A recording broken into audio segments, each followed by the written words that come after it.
Good afternoon, YouTube, and welcome to the Piper Report. So, Jimmy Fallon defends choice to not join anti-Trump bandwagon. I am impressed with this. So, here's the facts about this. Late night comedy shows are supposed to be comedy shows that happen late at night. But we don't see this anymore. Even people like Colbert, who is now so far on the left, it's insane.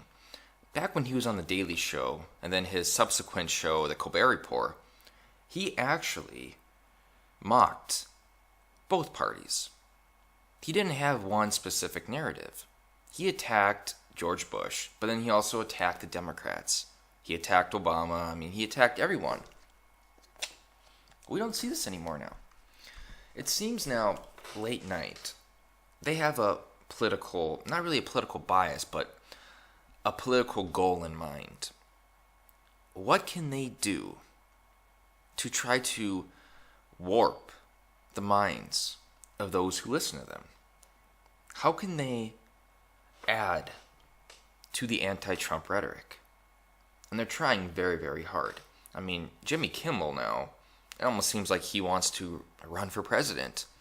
All he does is talk politics, and that's the thing. If you're going to talk politics and you're a comedy show, you should try to maybe at least make some, comedic jokes in your political narrations. We don't see that at all.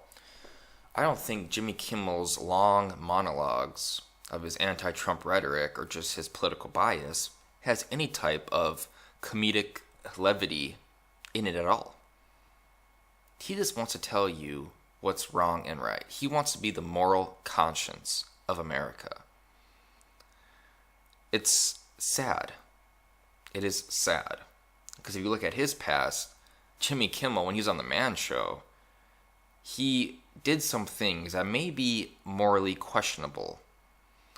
He calls people that support the Second Amendment gun nuts. He recently said that, gun nuts. So when I hear that, I have to question his perceptions. Why or how is supporting one of the amendments in your Bill of Rights, your constitutional protected rights and liberties, how is that being a gun nut? Is that like synonymous with people who support the First Amendment being speech nuts? So should we call them that? Oh, they're nothing but free speech nuts. Yeah, maybe we should be free speech nuts. Maybe we should make sure that our constitutional protected rights and liberties don't falter. They don't modify at all. Because we earn them. We are born with those rights. We're not given to them. We are born with them.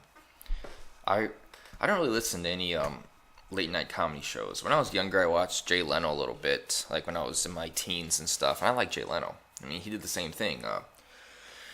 He mocked both parties. He mocked Bill Clinton quite a bit, and it was interesting. We don't see that anymore now. If all of a sudden we have a new president in 2020, say Kamala Harris becomes president, do you really think late night comedy is going to be mocking Kamala Harris? Are they going to be mocking the Republican representatives and senators that are in Congress during her tenure as president? Alright, let's go to the article. NBC's Jimmy Fallon is defending his decision to keep his show from becoming an anti-Trump crusade like other late-night hosts have, saying many of the president's words and actions are just too serious for joke fodder. With Trump, it's just like every day it's a new thing. He gives a lot of material. A lot of stuff is hard to even make a joke about, Fallon said in a preview of an NBC Today show interview to air Sunday. It's just too serious. Reading this, it kind of makes me think that he said that just to kind of maybe help support his decision on why he's not going to turn his show political. You could read into that. Basically, for me, when I read this, it seems like he's saying that it's okay for other comedians, or I should do quotations, comedians like Jimmy Kimmel, to denigrate and make fun of Trump because Trump brings on himself. And I will say, too, there's a lot of things Trump does that he does bring on himself. But I think if you're a comedy show, you should try to be, comedic, maybe? Yeah. Anyways, so I think he had to say that just because, I mean, if you look at, for instance, Sean Spicer, I think he was at the Emmys, and he was torn apart just because he worked for Trump. Anyone who has any association to Donald Trump is a racist, is evil, and they want to tear them apart. So I think Jimmy Fallon had to say, well, look, Trump does a lot of things that I could make fun of, but I don't want to. If he didn't say that, they may think, they being the proverbial regressives that hate everything about Trump or hate everyone who voted for Trump, they may think that Jimmy Fallon is on the Trump bandwagon, and then they will tear him apart like they try to tear apart anyone who has any type of association with Trump. So I think that's why Jimmy Fallon did that, but I'm happy. I am happy that he's actually keeping his show comedic. And I mean, this is their show, okay? This is their show. I'm not saying that they have no right to talk politics, but I think that they shouldn't let their own warped political ideology destroy the whole premise of their show, which is a late night comedy show. It hurts them overall. And it feels this regressive narrative that's whole purpose is to brainwash the millions of people that watch them. I mean, I bring back Stephen Colbert again. Back on Daily Show and back on his own show, The Colbert Report, he attacked both sides of the aisle. It wasn't strictly designated towards one particular party. But now it is. Now it is. Stephen Colbert, he has to make fun of Trump. It's the only thing he knows how to do. Because he's not funny anymore. So since he's not funny anymore, he has to actually attack someone who the general populace disagrees with. Not only disagrees with, but proactively hates. And proactively is trying to get him removed from office. So their narratives, they're no longer just comedy anymore. And I think they will lose ratings eventually. Because the more we see the regressive media and regressive talk show hosts do nothing but denigrate Trump, the more strength you're going to see in Donald Trump's base. They're going to support him a lot more and support a lot more of his actions. Constantly denigrating Trump isn't actually hurting Trump, it's actually helping Trump. And the media is just as complicit in this as well, and they don't see it. And people like Ben Shapiro have actually warned the media about this, that this is what Trump wants, right? When you talk about Trump 24/7 and nothing else, you are actually incentivizing his base to support him more and to hate you more. But they don't see that.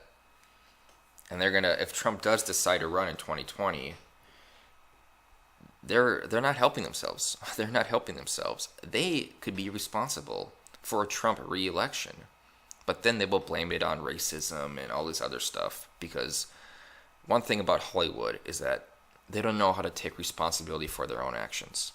They only know how to blame others for their own misgivings.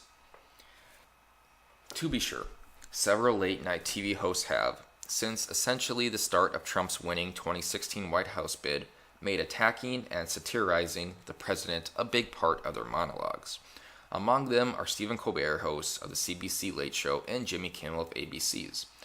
Jimmy Kimmel also now, it seems that this is now confirmed, he gets his monologues, talking points, from Chuck Schumer and Democrats. So when he goes on his 9-minute anti-gun speech or 10-minute anti-free market healthcare speech, he's actually rehearsing lines that was given to him by the Senate Minority Leader Chuck Schumer. That's how political Jimmy Kimmel's becoming, and people like Stephen Colbert, that their comedy is no longer just comedy. It is actually rehearsed words and segments written by the Democratic Party, the heads of the Democratic Party. I think that elaborates on how political they are becoming and how sad it is that they're devolving in this way. that their show is degenerating to such a degree that people don't even look at it as a comedy show anymore. They look at it as a political news show, synonymous with like Chris Cuomo on CNN. People don't understand the difference anymore. People don't differentiate between the two. They're all one and the same now. And it's only going to get worse. So Jimmy Fallon, I respect you for doing this. I respect you for taking a stand. It's nice. It's nice seeing somebody not falling on the anti-Trump bandwagon. But while Colbert has long been associated with political satire, including his days with Comedy Central's The Daily Show and The Colbert Report, Kimmel appears to have seized on the anti-Trump movement, which has coincided with a rating spike. However, the decision by The Tonight Show with Jimmy Fallon not to get on the anti-Trump bandwagon appears to have hurt the show's ratings. Fallon is number two to start the fall season, behind Colbert and ahead of Kimmel. Aside from losing the top spot, viewership is down 31% compared to this time last year, according to the most recent Hollywood Reporter numbers. People also say this is why Eminem now is jumping on the anti-Trump bandwagon, because he has a new album coming out next year, or next month. So he's trying to get publicity for the new album. Now, I like Eminem. I liked him for a long time, long before he came out with his new pop stuff, but back on the Slim Shady LP and the Marshall Mathers LP with songs like, Kill You and Criminal and stuff like that, back when he was anti-regressives, back when he was hated by the Democratic establishment. I still listen to him now, despite his new political awakening of being anti-Trump. And I don't really think he is anti-Trump. I think it comes down to money and publicity. And since he has a new album coming out next month, he has to give the illusion that he is anti-Trump because he wants to garner that base, that anti-Trump support that is rampant in Hollywood. So I think that's the main reason why he is doing what he does, especially with the whole his whole freestyle rap in a garage, parking garage, which I don't know, it's kind of corny to say the least, but anyways. Fallon argues on today's segment that he's made jokes about Obama and Trump, and he said he will always make jokes about a president, but it's just not what I do. I think it'd be weird for me to start doing it now. I don't really care about politics. Kimmel, also his show's executive producer, has perhaps most infamously publicized his infant child's illness to attack Trump's efforts to dismantle Obamacare. Trump last week criticized late-night hosts for their attacks. Late-night hosts are dealing with the Democrats for their unfunny and repetitive material, always anti-Trump, should we get equal time? Late-night hosts are dealing with the Democrats for the same thing. When Fallon was asked about whether he felt pressure to do Trump's jokes, he replied, I think the other guys are doing it very well. Colbert is doing great. I mean, that's what he's good at. I think when it's organic, I'll dip into it. Well, nice job, Jimmy Fallon. Nice job. Way to go not jumping on the anti-Trump bandwagon just to try to get more ratings, because even though it may not look like it, these late night comedians, I should say these late night quotations comedians, they're actually losing credibility. They're not actually helping anything. They're only making it worse for their own political ideology, which they will soon discover if they continue on this detrimental path that they are going on. And I think they will continue on it because they're getting support from the anti-Trump media, from the anti-Trump base. So they're going to keep doing it because they want the publicity. They want the anti-Trump publicity. And they will continue to do so regardless how it affects future elections, which it will probably go against their own personal proclivities. That is, who they want to be president. It's probably going to hurt them. And they're too dumb to see it. And I'm done.